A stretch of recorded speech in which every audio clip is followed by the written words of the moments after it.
Próxima estación, Antequera.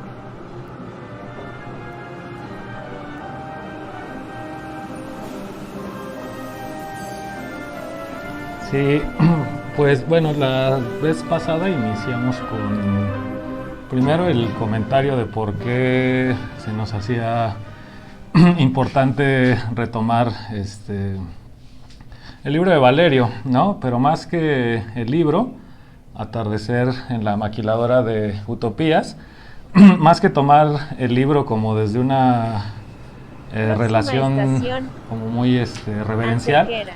era tomar el gesto, ¿no? Tomar el gesto de Robert, porque algunas de las ideas o de las tesis centrales, pues con el paso del tiempo han sido superadas, ¿no? Una idea importante del libro, pues cuando dice que no aparece por ningún lado lo social. Después del 2006 el arte se volvió de alguna manera muy social o muy panfletario, como se quiera ver en Oaxaca. Entonces esa tesis ya no se puede sostener igual, ¿no? Como se sostenía en el 95.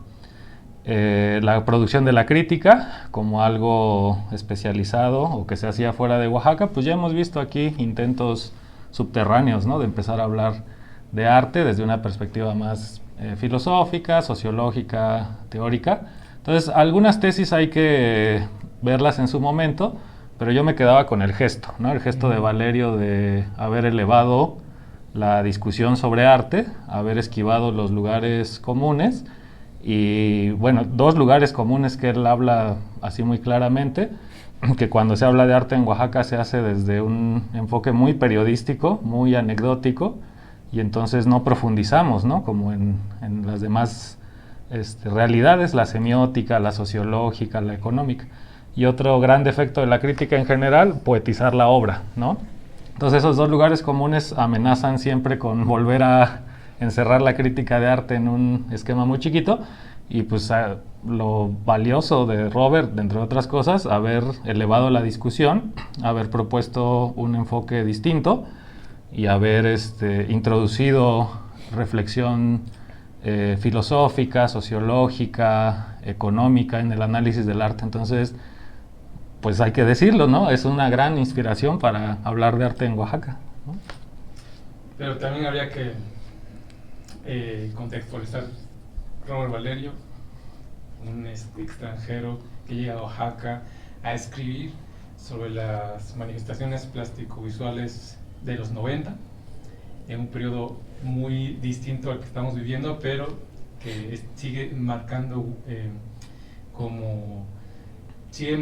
huellas sus escritos, sus ensayos, y sigue siendo el pretexto para reflexionar siempre acerca de las prácticas contemporáneas del arte.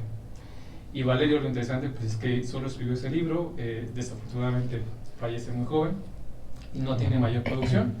Bueno, es el libro de crítica, porque escribió cuento, escribió ensayo, poesía, ¿no? Sí.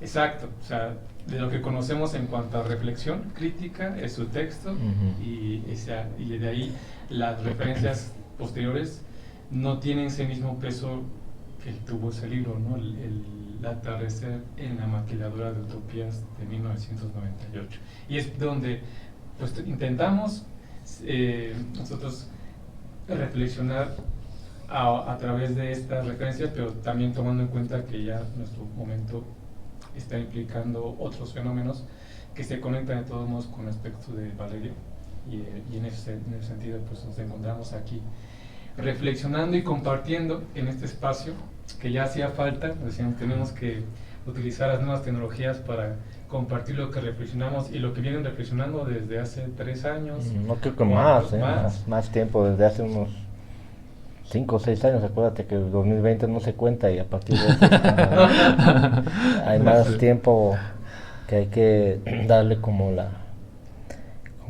la revisada, ¿no? Desde que nos conocimos en los diplomados de crítica del CASA, ¿no? Pero yo digo que, bueno, este libro, como lo hemos comentado muchas veces, sigue teniendo vigencia en muchos aspectos, sobre todo en las formas de hacer arte en Oaxaca. O sea, no en que hayan cambiado ciertos contextos, ciertas dinámicas sociales, económicas, que de alguna manera se sigue manteniendo ciertas formas de negociar, ciertas formas de hacer. En el libro de Valerio no se menciona, por ejemplo, los talleres de gráfica todavía. Tampoco, obviamente, el 2006 estaba ahí a unos años de que fuera a suceder. Pero creo que, a pesar de que han cambiado las dinámicas, hay ciertas formas de negociar que se siguen manteniendo desde los 90s. O sea, sí, las galerías siguen permaneciendo con unas lógicas bastante modernas, clásicas, del galerista y el artista como el genio que tiene que hacer una gran producción, unos cuadros de 2-3 metros para poder impresionar. Y los talleres de gráfica vinieron a ser casi la misma situación. Son espacios autogestivos, muchas veces entre ellos mismos se pagan una renta, se compra un equipo, alguien tiene un equipo, lo dona y empiezan a hacer una producción gráfica.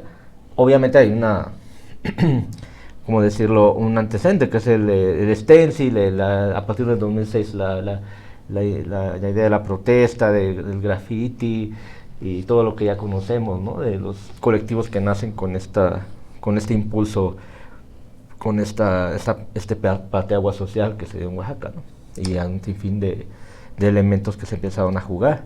Entonces los talleres pues siguen como manteniendo ciertas lógicas del mercado un poquito, que aparentemente es más revolucionario, más todo esto, pero obviamente todos los artistas necesitamos de alguna manera vivir de nuestro trabajo, entonces a veces se van dejando muchos aparentes compromisos sociales y empieza uno a preocuparse por cómo voy a pagar la renta y si esto es un colectivo o es un grupo. Sí. Que son cosas muy diferentes. Sí, o un grupo de personas que se reúnen a compartir experiencias estéticas, visuales, lo que sea, teóricas, no sé, teóricas. Y un colectivo es realmente un colectivo que piensa como un cerebro y a partir de eso se generan propuestas mucho más interesantes, ¿no? Pero bueno, lo que voy yo es que la vigencia sigue, el libro no ha perdido nada de su esencia, al contrario, creo que puede uno buscar cosas que parecen premonitorias en ese libro y uno lo nota, ¿no? Por ejemplo, en el capítulo de Estación Antequera, precisamente, que se van al futuro y empiezan a un diálogo muy parecido al de los diálogos de Platón. De Platón, sí. Y genera todo. Es interesante cómo el libro tiene muchas partes, no es una cosa lineal que se desarrolla un ensayo aburrido, sino que juega con distintos matices para poder abordar el fenómeno del arte, el fenómeno de la pintura, porque realmente se enfoca más que todo en la pintura, ¿no? Sí, fíjate que varias cosas padres, ¿no? Primero dices, bueno, hay que decirlo que nos conocimos, al menos Plinio y yo, en el CASA, 2014, me parece un diplomado de crítica de arte, y la constante, lo que yo escuchaba nombrar de los artistas en Oaxaca, o que estudian o trabajan en Oaxaca, Atardecer en la maquiladora de utopías. Dije, tengo que leer ese texto. Entonces, la fuerza de un texto, ¿no? Como un texto plantea cosas, cuando es honesto, cuando tiene esta variedad de estrategias literarias, de repente es ensayo, de repente es un diálogo platónico. Su metodología es muy bien pensada porque emplea cosas que para alguien que investiga arte muchas veces pasan sin importancia, como el cuaderno de notas de las exposiciones.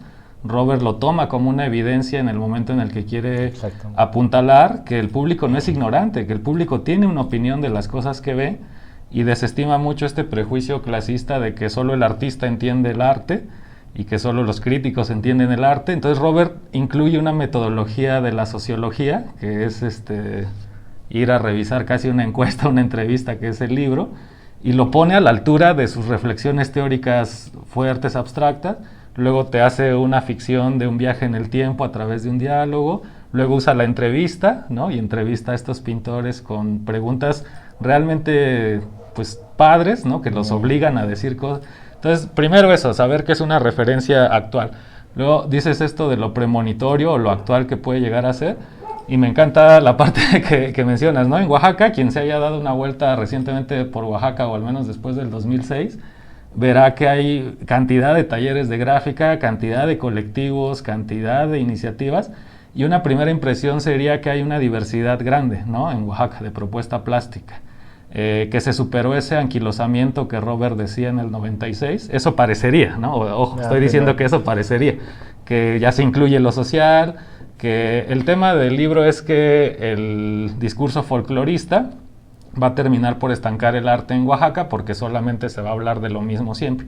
Entonces hoy uno viene y ve una variedad y dice, vale, ¿no?, se superó la tesis del estancamiento, pero es interesante la mirada de Plinio porque dice, no nos vayamos con esa primera impresión de ver un chingo de talleres, de ver un chingo de gráfica, y analicemos que siguen trabajando bajo una lógica caciquil, casi, pues no sé, prebendas, lo que antes era el negocio de la galería con el artista, ahora es el taller de gráfica. Entonces parece que las relaciones de poder siguen siendo dominantes, y a pesar de esa gran diversidad que se ve, en realidad uno encuentra que en Oaxaca hay 3 o 4 temas, ¿no?, con algunas expresiones particulares, pero tampoco es que se haya de repente así aperturado un montón de cosas, y justo creo yo un poco el papel del análisis es eso, ¿no?, es tratar las primeras impresiones con cuidado, hacer una reflexión, y vamos a encontrar que sí, que sigue habiendo una lógica dominante en cuanto a un discurso que sigue siendo exótico, que sigue siendo folclorista, que sigue siendo costumbrista, quizás sea la palabra, pero hay una respuesta también, hay arte conceptual, hay arte joven, colectivos, ¿no?, La Pistola, Azar o Arte Jaguar, Yopes, que se desprenden, algunos de ellos los de gráfica del 2006, pero bueno, recordaba ahorita un ensayo de amigo, Joaquín, que decía eso, ¿no? Decía que, pues ni modo, la tarea de la crítica a veces es ser un aguafiestas, y frente a esta supuesta fiesta de diversidad y de apertura del arte en Oaxaca, hay que volver a decir que sigue siendo un tanto limitado el enfoque teórico, la investigación en artes, y por lo tanto no irse con esta primera impresión, porque pues, como dices Plinio, de algo hay que comer,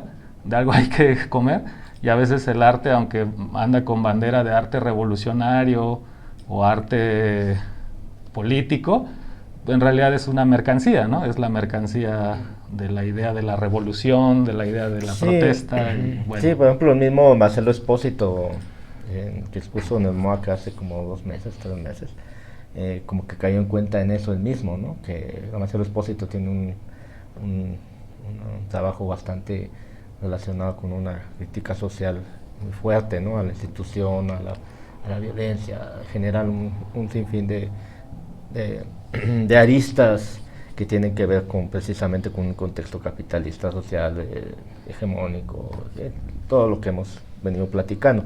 Y al final pues se dio cuenta que, bueno, alguien le preguntaba en una charla que él tuvo en el MOAC, pero entonces, ¿de qué va esto? Pues, o sea, como que le dio a entender que había llegado a un punto en el que el trabajo está empezándose como no a repetir, pero sí como a aligerar cosas. Entonces él mismo dijo, bueno, es que llega el nuevo momento que uno se hace viejo y empieza a hacer más light algunos lenguajes o lo que uno quiera decir. O sea, a veces uno mismo lo reconoce, ¿no? Que no existe como un eterno camino ahí de donde voy a luchar con un sistema, sino más bien te vas acoplando a él, y hay que reconocer que ese sistema te determina, y hay que trabajar sobre eso, claro, ¿no? Es lo que no dijo que se dio, que dan a entender que se dio por vencido, sino simplemente pues uno entiende, ¿no? Navega y hay que saber tener una estrategia ahí para no dejar de... Es que algo interesante con Barrio es que quien escribe el prólogo es Teresa del Conde también, reflexionando este tema de las generaciones. Sí. Pues también es interesante que ella, una de las críticas más importantes del siglo XX mexicano, le haya escrito este prólogo anunciando un texto crítico y con una referencia muy interesante en lo que nos plantea Teresa del Conde, con la distancia generacional, porque pues Roy Barrillo pues tiene otro periodo interesante, casi los 90 como su periodo fuerte, Y yo creo que en este momento también es interesante que también nosotros nada más, sino otras voces comiencen ya a la necesidad de... A desmenuzar. Exacto, A desmenuzar. Sí, fíjate que es un comentario bien interesante porque ese prólogo parece un umbral, ¿no? O sea, parece un umbral de que hubo una forma de hacer crítica, pero que ya, bueno, el acceso a la información, la formación de los que hacen crítica va haciendo más interesante el terreno.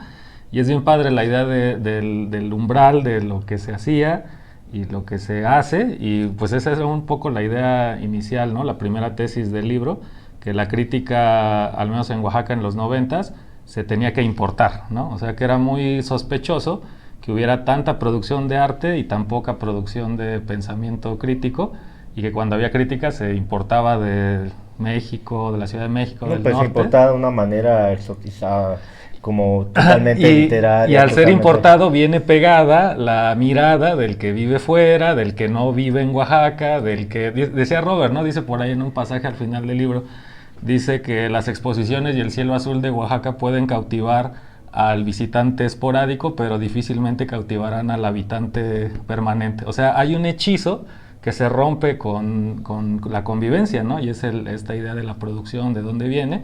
Y bueno, Dylan decía, ¿no? Es un crítico de fuera, o sea, ni siquiera es mexicano, es inglés. Y entonces, ¿qué lo autoriza para hablar de muchos lo habrán dicho.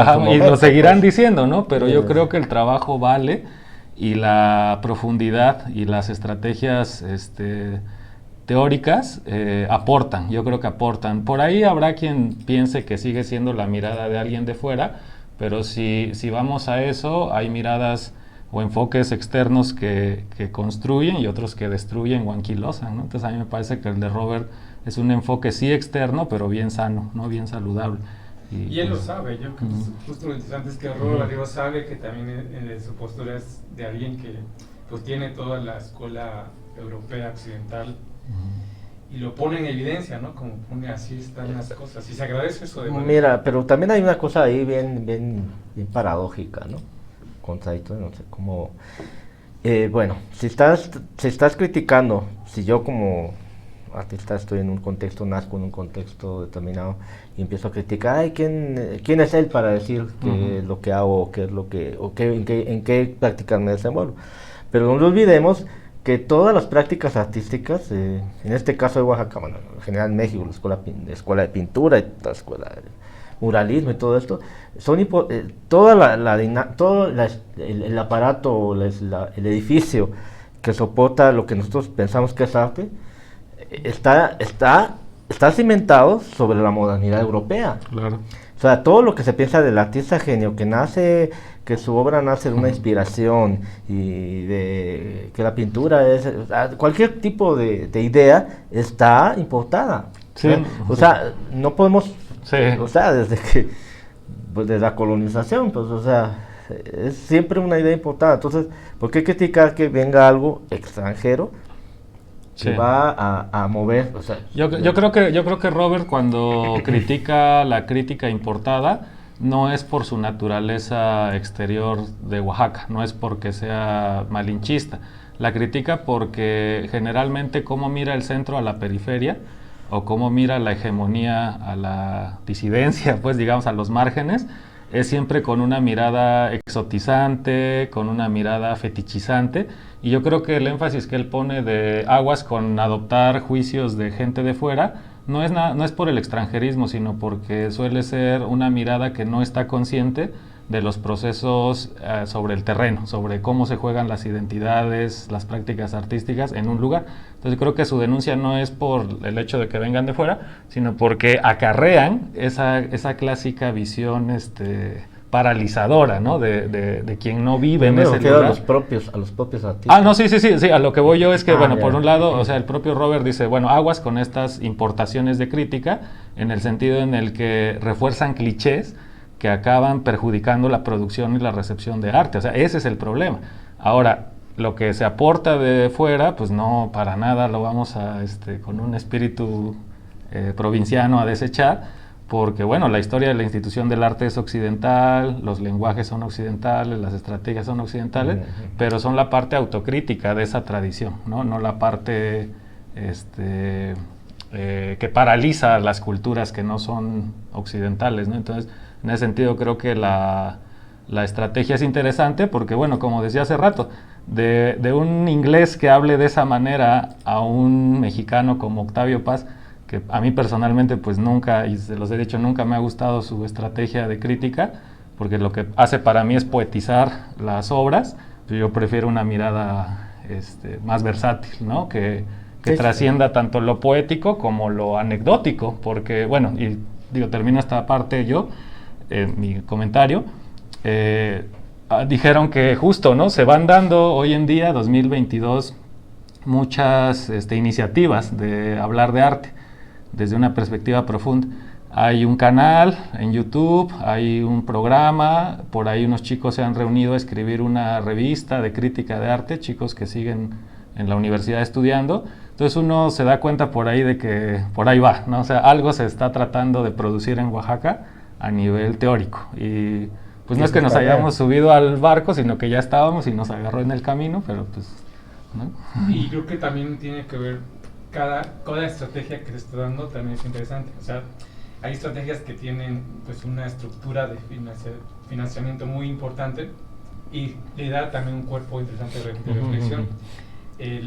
Los escritos que mencionas, también de las publicaciones que intentan unas generaciones jóvenes que están también en formación, a esto que nosotros yo creo que es más como experimentar, sí, en el sentido de, pues necesitamos recurrir como a estos nuevos medios con las posibilidades que tenemos, porque hay que hacerlo. De una manera es ya una necesidad también de, como decía primero, llevan años, yo digo llevan porque yo me incluí después de su arranque, como dicen, de 2014 en casa, comienza una experiencia de reunir a pues personas, artistas, intelectuales, filósofos, para poder empezar a discutir algo que está pasando en el 2014, y claro, cada año se van dando y van gestando cosas muy interesantes, y yo quería hacer una conexión un poco con lo de Valerio y la estrategia de Valerio sobre la crítica, que es como una estrategia muy abierta de replantear los modelos, ¿no? De utilizar el cuento, utilizar las entrevistas, utilizar los cuadernos de notas, utilizar como una estrategia benjaminiana. Sí, sí, totalmente. Y como bien dices, de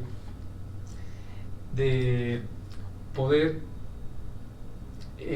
plantear ya una perspectiva de lo que se avecinaba o que se estaba dando ya en los 90, que es, me parece, algo que ahorita ya es más claro, ¿no? Lo transdisciplinar, el cruzamiento, sí, de la manera de pensar que la modernidad nos ayudó a reorganizar las cosas separándolas, y ahorita es más bien conectándolas, asociándolos, vinculándolos. Y el hecho de que estemos así tratando de generar estos espacios de reflexión utilizando los nuevos medios, con estas herramientas, con las limitaciones, pero también con las posibilidades de poder ya simplemente reunirnos y platicarlo. Sí. Y al mismo tiempo compartir lo que se está dando en otros espacios, esos nuevos programas, como esos nuevos proyectos. Pues eso yo creo que es una naturaleza muy interesante de este momento, como es un eco también, o sea, de Valerio, que en un momento lo intentó con sus herramientas, con sus formatos. El libro es muy interesante porque es un formato que pertenece a una época, a un periodo de la modernidad muy importante, y que sigue prevaleciendo y sigue siendo importante. Digo, seguimos pensando también en las publicaciones, pero aún así este ejercicio que estamos haciendo ahorita pertenece también a este tiempo que complementa las reflexiones. O sea, está bien los libros, porque los libros permiten pensar mejor las ideas, pulir las ideas, comparar, contrastar, y enfrentarse de repente a los espacios como una grabación en YouTube es un tanto, pues, de improvisar, pero improvisar sabiendo que tiene uno las herramientas, la experiencia, ¿no? Sí, y bueno, al final de cuentas es abrir un canal de comunicación diferente, porque el libro lo publicas y lo lee alguien y lo estudia y lo trabaja, y cosas que le hacen sentido las aplica, pero difícilmente hay una retroalimentación del autor a sus lectores o bueno, la oportunidad de cruzar un diálogo. Y bueno, al menos aquí cuando uno se avienta a subir un video a YouTube, pues aquí van a venir los comentarios diciendo que les parece o no les parece lo que uno dice. Sí, entonces, es natural eso que vaya a pasar. Sí, ahí está otra cosa, ¿no? Que es, bueno, si el propio Robert incluyó los testimonios o lo que se anota en los libros al finalizar las exposiciones, nos está diciendo aguas, la gente ya no está en las cavernas, hay una sociedad de la información, no se puede construir conocimiento si no estás escuchando lo que te están diciendo los otros, y en parte esa es una de las ideas de abrir el canal, ¿no? De YouTube. Los libros de las exposiciones, a mí antes me chocaban los libros de las exposiciones, ¿no? Soy sincero, me parecían así como... Puras felicitaciones, ¿no? Así como, bueno, pero ya viendo esto, es como ahora, eso es como trasladado a la tecnología como los comentarios de abajo de los videos, ¿no? Justo. Sí. Es exactamente lo mismo. Sí. Lo interesante es que ahora estamos expandiendo las reuniones que tuvimos desde 2014 a un plano tecnológico y que puedan verlo todos, pues ahí sí que estamos a la vista de todos, estamos en un club ahí como medio. Que se decía, acá hay un grupo que estaba platicando esto y esto. Pero qué bueno llevarlo a otro nivel y pues que empiece la... Bueno, yo decía un poco retomando el comentario de Dylan, claro, la perspectiva de qué es la crítica también tiene una historia, ¿no? La manera en la que se entiende el ejercicio, la manera en la que se investiga y se publica, y siempre era el libro. Pero ¿quién nos dice hoy, no, que la crítica de arte se está jugando hoy en día en podcast, en videitos, en reels, en videos cortos, en TikToks? O sea, ¿quién nos dice hoy que, y no es por seguir la moda, sino saber que... Son herramientas tecnológicas. No, y que se va conectando una cosa con otra.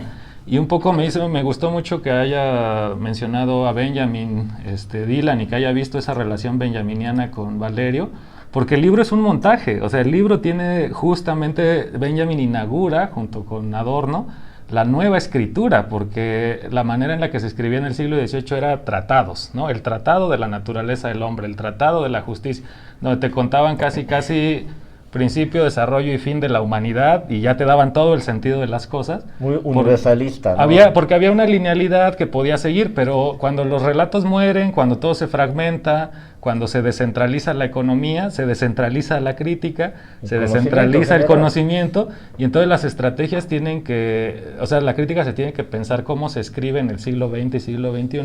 Me gusta mucho la idea benjaminiana del montaje, o sea, justo lo que voy a hacer yo es que voy a proponer algo desde la manera en la que reuní fragmentos, ¿no? Cómo mi labor de arqueólogo, de pepenador fue juntando esto y lo otro, y esos fragmentos que nos pone Valerio con sus estrategias literarias, aguas, a ver quién está a la altura hoy de aventarse una chamba de ese tamaño, porque bueno, se recurre como simplificación la entrevista. Voy, te entrevisto, me cuentas cuándo te empezó a gustar el arte, quiénes te influyeron y se acabó. Si nos damos cuenta, es un monotema, es una sola forma de abordar un fenómeno múltiple. Una metodología clásica, bastante, ¿no? Unidisciplinaria, clásica, del siglo XVI, del siglo XVIII, y en ese sentido, pues, aceptamos la invitación de Dylan de meternos a esta aventura de diversificar la crítica, ¿no? Yo estoy casado un poco más con lo clásico de la escritura, ¿no? O sea, dije yo, no, o sea, lo platicamos y dije, bueno, o sea, me interesa más escribir, pero ya viendo que el camino se iba fluyendo todo esto, dije, no, pues está interesante, ¿no? O sea, qué bueno que podamos dialogar en distintos canales, ¿no? Tanto de tecnológicos, ¿no? Así que se da, ¿no? Pues sí, o sea, el momento histórico, y además pasando un periodo de pandemia donde la tecnología influyó a aproximarnos más como a las redes, o sea, en lo educativo, en lo social, en el trabajo, como justo en ese momento en el que pues estaba Edgar preocupado de, pues, quién puede darle seguimiento a Valerio, por qué pensar en que un sujeto tiene que sustituir a Valerio, más bien es ya una colectividad quizás no planificada, la que le está dando un nuevo lugar a este fenómeno de la reflexión crítica.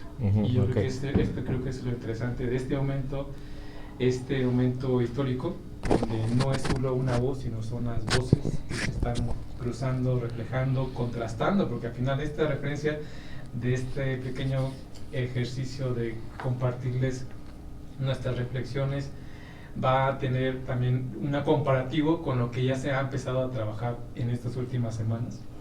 Y pues de eso se... Pues creo que hay que refrescar un poquito todo esto, ¿no? No solo irnos a partir del 2006, sino que más bien como hacer una revisión pequeña, clásica, del por qué Oaxaca es interesante históricamente dentro de la República. Yo creo que podríamos o sea, hacer esa revisión histórica. Podríamos yo creo que eso se ha hablado mucho ya, ¿no? O sea, el propio Valerio lo pone en su libro, lo enfoca muy bien de por qué México, Oaxaca, tiene esa manera particular de ser, ¿no? ¿Por qué Oaxaca y por qué no Chiapas? ¿Por qué no Yucatán? ¿Por qué no Veracruz? Claro. ¿Por qué Oaxaca, no? Sí, bueno, entonces... Sí.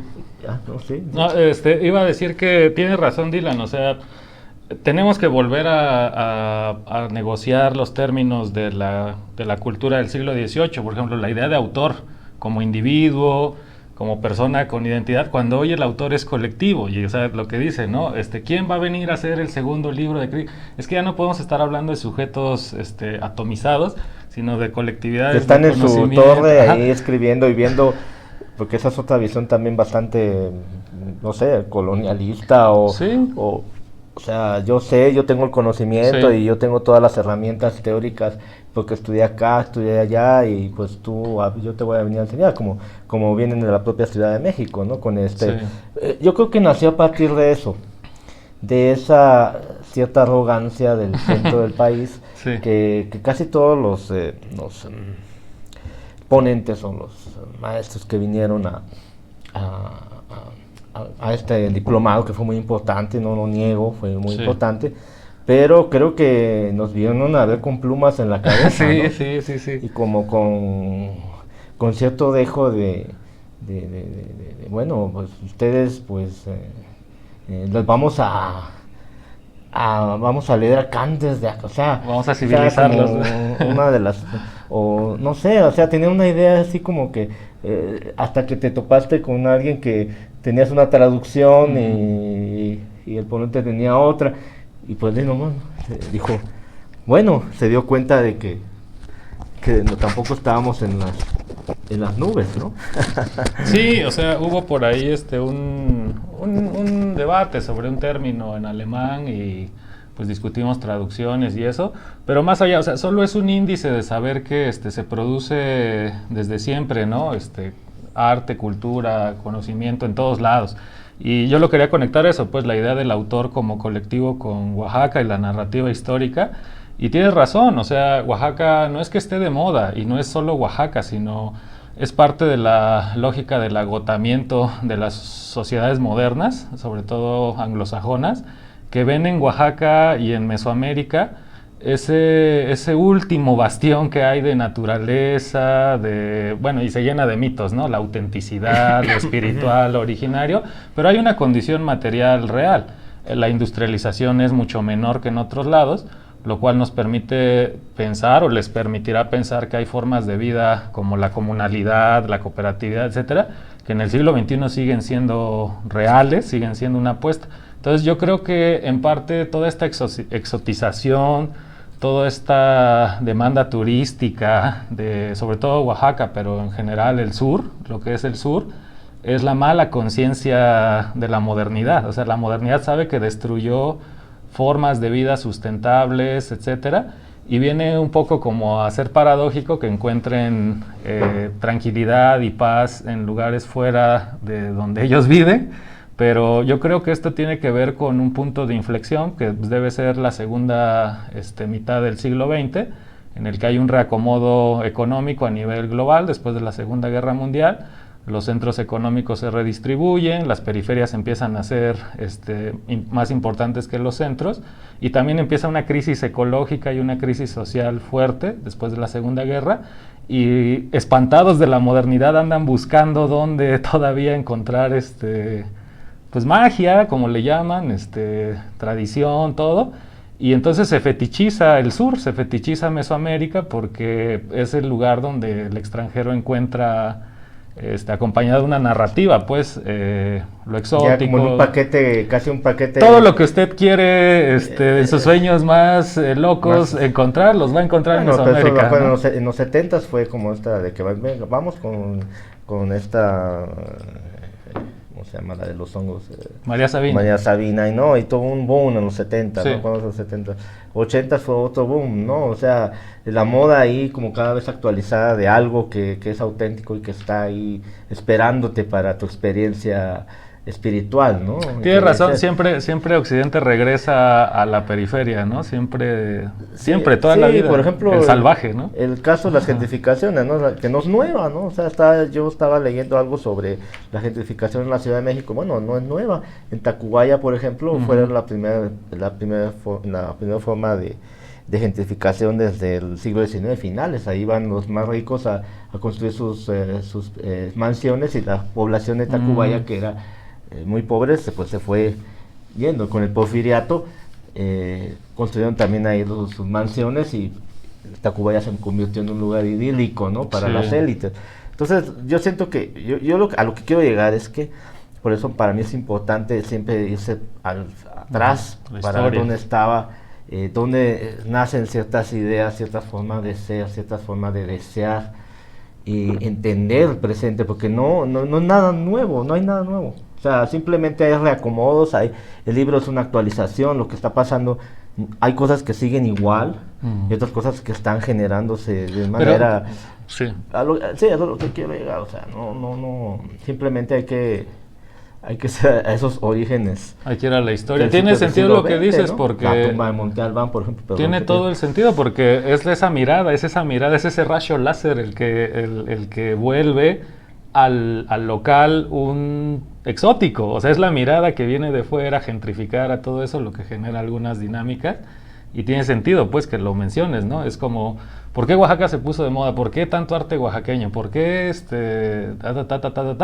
Tiene que ver con un neocolonialismo, tiene que ver con un nomadismo, pero de los privilegiados. No es un nomadismo revolucionario o un nomadismo anarquista, no, es un nomadismo de turista. Entonces, son esas condiciones las que de repente colocan a una cosa como México, Oaxaca, como el punto, ¿no? El enclave, el momento o el lugar fundacional de la identidad premoderna, originaria, y con todo lo que conlleva esos conceptos para las culturas dominantes o colonizantes. Pues, ¿no? Ahora, no sé qué piensas tú, Dylan, de ahora trayéndolo otra vez al arte oaxaqueño y a las dinámicas que están manejando desde los 90s, por ejemplo, ¿no? Y todo lo que ha venido sucediendo, pues tiene mucha conexión. Pareciera que nos desviamos un poquito, pero tiene mucho sentido, claro. O sea, explicar por qué pasa esto, ¿no? Pues yo creo que esta plática, esta charla es así interminable. Es justo lo interesante de repente compartir los puntos de vista, no solo escuchar una voz, sino de repente uno puede, por ejemplo, yo me puse a pensar cuando se publicó Valeria, ¿qué estaba haciendo yo? Yo estaba en esa edad. Y yo estaba formándome de esta perspectiva tradicional, técnica y folclorista, todo eso que Valerio explica. Yo me estaba nutriendo de esos maestros, que agradezco sus enseñanzas, que están dentro de esa descripción de lo folclórico tradicional, y es en ese periodo donde yo también comienzo en el MACO a tomar un taller de arte contemporáneo que solamente llegaba hasta los 80, o sea, su narrativa del taller era hasta los 80. Sospechoso. Pero no entiendo, porque hasta los 90 no había todavía una reflexión del presente, pero por lo menos ya tenía, su referencia fue Ana María Walsh, arte último del siglo XX, que termina en los 80 su revisión. Pero para alguien que pues está formándose de esa manera, pues es revelador, pues de ahí ya viene otra etapa de reflexión personal. Pero claro, yo lo estoy reflexionando en torno a esto que me preguntó Plinio, de cómo yo veo este acto de reflexión de Valerio de los 90, y yo inicio así, con esta experiencia. O sea, y yo sé que cada uno de nosotros también tenemos una experiencia de los 90, ¿qué estábamos haciendo? Bueno, yo estaba en otro lado. Yo estaba naciendo. No, pero bueno, en otro contexto. Bueno, estabas también finales de los... arquitectura, ¿no? Bueno, no vivía acá, obviamente, no todavía el destino no me había traído acá a Wuhan ni lo pensaba, o sea, yo estaba en otro canal, en otro viaje, pues en arquitectura a finales de los 90, ¿no? O sea, yo por ejemplo, yo en los 90, pues en el 90 yo tenía 3 años, pero... tú estabas en los 90, güey. Ajá, pero, por ejemplo, lo mexicano... ¿Fue en el 98? El tema, bueno, pues estaba yo saliendo de la primaria, salí de la primaria en el 99, ¿no? Salí de la primaria. Sí. No, pero a lo que quería llegar era que hablando de cómo se construye el discurso, por ejemplo, de la identidad, ¿no? ¿Qué es el oaxaqueño? ¿Qué es el mexicano? La experiencia que yo tuve fue en la Facultad de Filosofía, cuando se presentó una materia que se llama Filosofía Mexicana, y entonces pensar si existe como tal una denominación de origen de algo que te haga particularmente mexicano. Y pues no, resulta que no. Pero con lo que nos encontramos es con textos canónicos como El laberinto de la soledad de Octavio Paz, donde se trata de hacer pues como una genética literaria de qué cosa sea el mexicano, heredero del libro de Samuel Ramos, el texto de Paz. El libro de Samuel Ramos se llama El perfil del hombre y la cultura en México, y es un libro fundacional porque a partir de ahí se desprendieron los mitos, digo yo, de alguna forma, del mexicano huevón, el mexicano agachón, el mexicano derrotista. O sea, claro que hay esas cosas como en cualquier cultura, pero es como una escuela que tiene una cierta mirada y va construyendo lugares comunes de qué vamos a entender como lo mexicano. Entonces luego de repente llega El laberinto de la soledad y Paz inaugura una gran escuela que muchos filósofos y sociólogos van a seguir, que es la autodenigración, ¿no? Estar hablando de sí mismo, pero, o sea, yo lo estoy... Un monólogo, pero además yo lo estoy hablando como, o sea, lo estoy planteando filosóficamente. Ellos no se preguntan si lo que están recogiendo, esa realidad que ellos recogen, es una realidad que están recogiendo ellos con sus propios ojos, o se les ha filtrado la interpretación burguesa de la sociedad mexicana y a partir de ese enfoque nos analizan.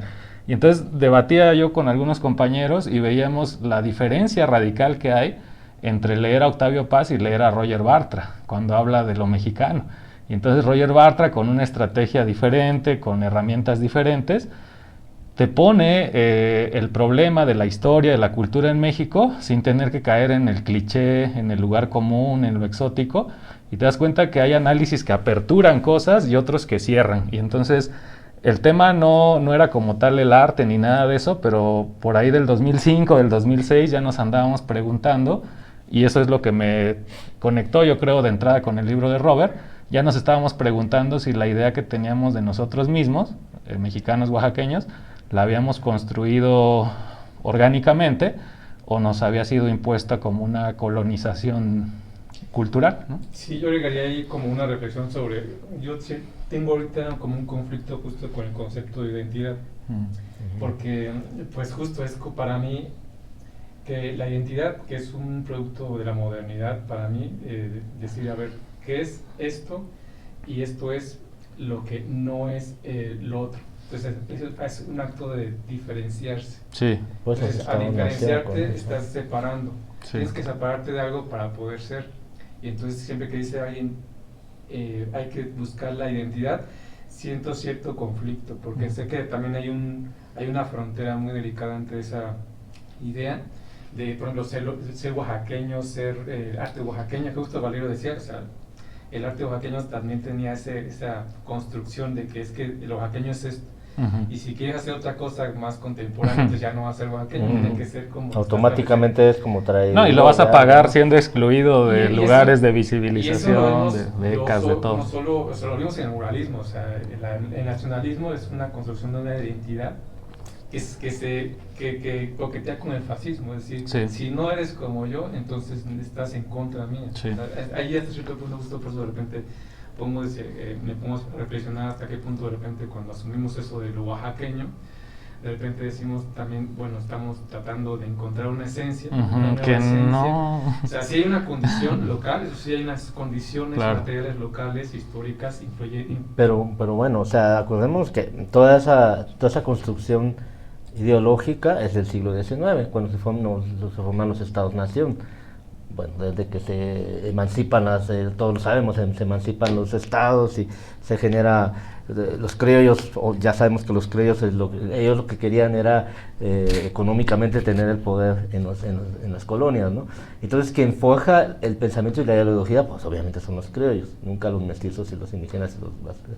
Entonces nos encontramos con un siglo XIX que ya sabemos que fue de la formación de los estados y de generar la historia de esos estados, que todavía sigue, increíblemente eso no se puede desarticular porque está tan bien definido, porque a partir de lo jurídico, de todo lo que conforma un estado, no solo jurídico, ¿cómo se dice? Los aparatos que forman ese estado, la burocracia que forma ese estado, los archivos que forman ese, porque este archivo está acá y porque no está en otro lado, ¿no? Y a partir de ese archivo se hace el archivo se manipula, la historia manipula cosas, el siglo XIX de batallas totalmente. Y nada más un paréntesis, porque sí. Valerio tiene una cita me parece muy interesante de este uruguayo sobre justo la diferenciación, como mencionas, de cómo los criollos empezaron a separarse del otro, o sea, cuando la modernidad también construyó esta idea del arte en el ámbito, por ejemplo, local, o en el caso de las otras sociedades como lo mexicano, justo cita a este uruguayo que dice que para Occidente el indígena no tiene religión, tiene supersticiones. No tiene cultura, tiene folclore, no hace arte, hace artesanía. Y eso, mira, yo aquí aclarando que yo... Galeano, Eduardo Galeano. Las venas abiertas de América Latina. Que lo cita, ¿no? Sí, es un libro tremendo, ese libro es tremendo. Hay un libro muy parecido, pues, bueno, ahí aclarando que yo pues no nací en México, bueno, ya soy parte de esta, hablando ahí sí que de cosas de identidad y me encuentro con estas paredes, sí lo comprendo, pues todo simbólico y entiendo cómo funciona, ¿no? Pero me refiero a que en Guatemala, donde yo nací, existe un libro que se llama La Patria del Criollo, y es una referencia, es un libro fundamental para entender la identidad, porque ahí es muy diferente. México la juega más lo tiene más claro, a pesar de que todo es una ficción, todo eso, pero bueno, Guatemala es una patria de criollos y lo sigue siendo. Las élites siguen manejando todo. Dicen, no, pero aquí también manejan. No, es muy diferente la historia. Habría que hablar. Aquí también pasa. Lo sé y me lo han dicho. O sea, no, aquí pasa lo mismo. No, o sea que si pudiéramos conversar y definir las diferencias, sí me dieran la razón. O sea, es una cosa que todavía está en el siglo XVII. No surgieron emancipaciones políticas ni revoluciones, aunque la revolución es cuestionable y todo eso. Pero a lo que me refiero es que hay libros fundacionales de los países de donde ven, o sea, de los lugares donde hay libros fundacionales que definen a partir de este poder cómo somos. Sí. Y la literatura, los escritores en el siglo XX lo siguen manejando porque tienen que estar bien con el poder, es lo que pasó con Octavio Paz, o sea, tenía que... Y todos los orgánicos. O sea, son los intelectuales orgánicos que les dicen que vienen a veces no solo de familias ricas, sino también mestizas, que después se hacen escritores, viajan a Europa, igual los artistas, Carlos Medina, por ejemplo, es un caso del guatemalteco afincado mexicano, o sea, él no era él era una familia rica. Luis Carlos de Aragón, igual, el crítico que menciona mucho Valerio, vivía atrás de Catedral en la Antigua, aquí tenía un predio atrás de la Catedral, que era de su familia. O sea, Miguel Ángel Asturias viene de una familia rica. Entonces, los criollos y los mestizos fueron los que definieron, los mestizos en la colonia fueron los capataces, y en la modernidad fueron los burócratas. Bueno, y los que definieron quizá hoy es un poco como dice Foucault, ¿no? Hoy, o bueno, a través del tomar la palabra, que es lo que estamos tratando de hacer también, sujetos que en la historia no tuvieron voz, la tienen, ¿no? O sea, ya no hablan por mí, o sea, alguien ya no puede hablar por mí, sino ahora yo puedo hablar por mí, no dar cuenta de mí. Podríamos decir que esa es una cuestión reciente, ¿no? Que uno haya, por ejemplo, el movimiento feminista, el movimiento negro, etcétera, ya no hablen por mí, déjame hablar.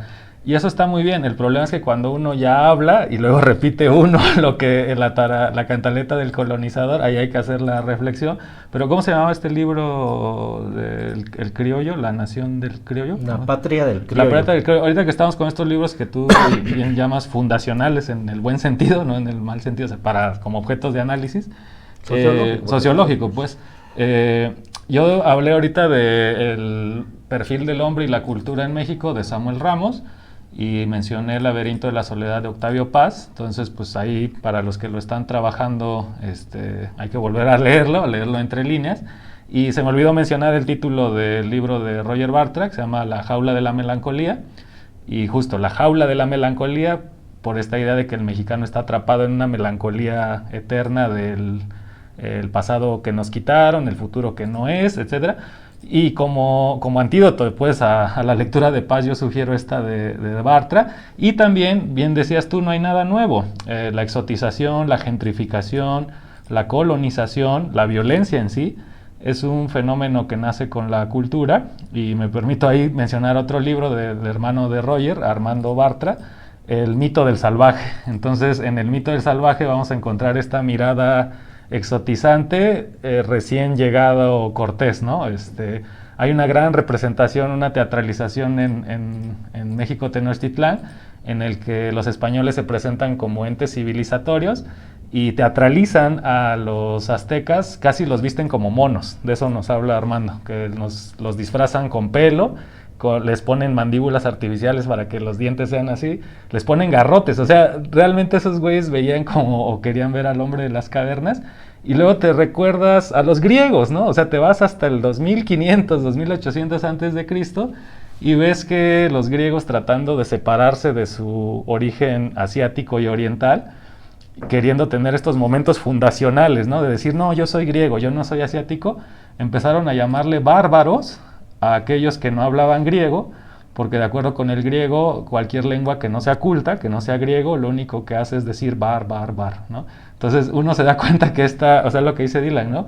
Parece que hay una cierta forma de crear la identidad, no sé si occidentalmente, yo diría que sí, que trae un protofascismo, ¿no? Cada vez que yo quiero saber quién soy, parece que tengo que excluir la diferencia. Entonces el fascismo es muy viejo, o sea, la palabra es moderna. La palabra es moderna y se refiere a un proceso específico, pero por extensión se puede aplicar a algunos procesos. De cuidar lo universal y la verdad como algo que nosotros tenemos y ustedes... Ajá, lo universal como una idea ya fija de algo, ¿no? Y entonces no cambia, aquí ya no cabe la diferencia. Entonces nos damos cuenta que son temas filosóficos, son temas históricos, ¿no? Los que se están rozando a través del pretexto del arte y la cultura y que nos tienen que poner otra vez a discutir. Yo ahí nada más te pediría, Dylan, si pudieras pasar la diapositiva esa, mera, del ajolote.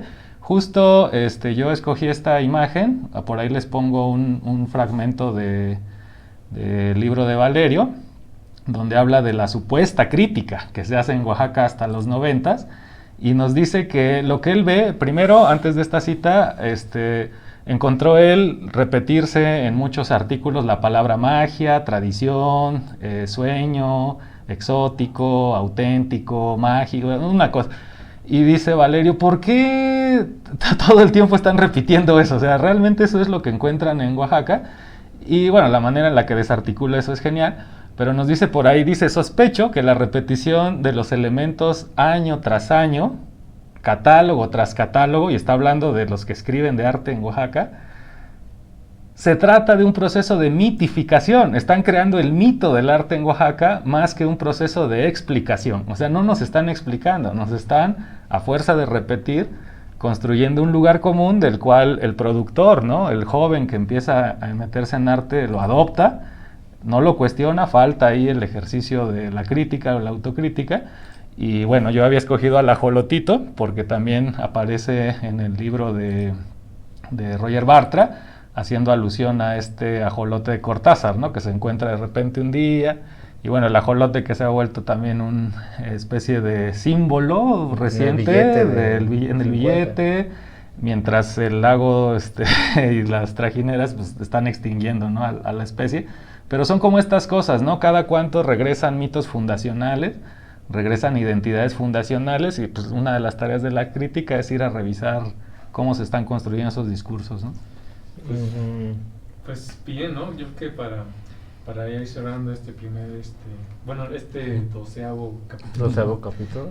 Pues estuvo bien interesante la charla. Vamos a continuar, yo creo que en un breve periodo, una siguiente parte, una continuación de todos estos procesos reflexivos que estamos llevando desde hace mucho tiempo y que espero pues puedan compartirlo y seguirnos, suscribiéndose, dándoles like, para también formar parte de esta reflexión colectiva que se está dando en este momento en Oaxaca, así que agradecemos su tiempo y su paciencia. Y que pongan los comentarios, ¿no? Que pongan comentarios, claro. que creo que estamos en una fase de escuchar y debatir. Entonces, adelante, ¿no? Adelante los comentarios de todo tipo. Muy bien. Así que hay muchos comentarios. ¿Será? Sí, vamos a poner otro tema en el siguiente capítulo.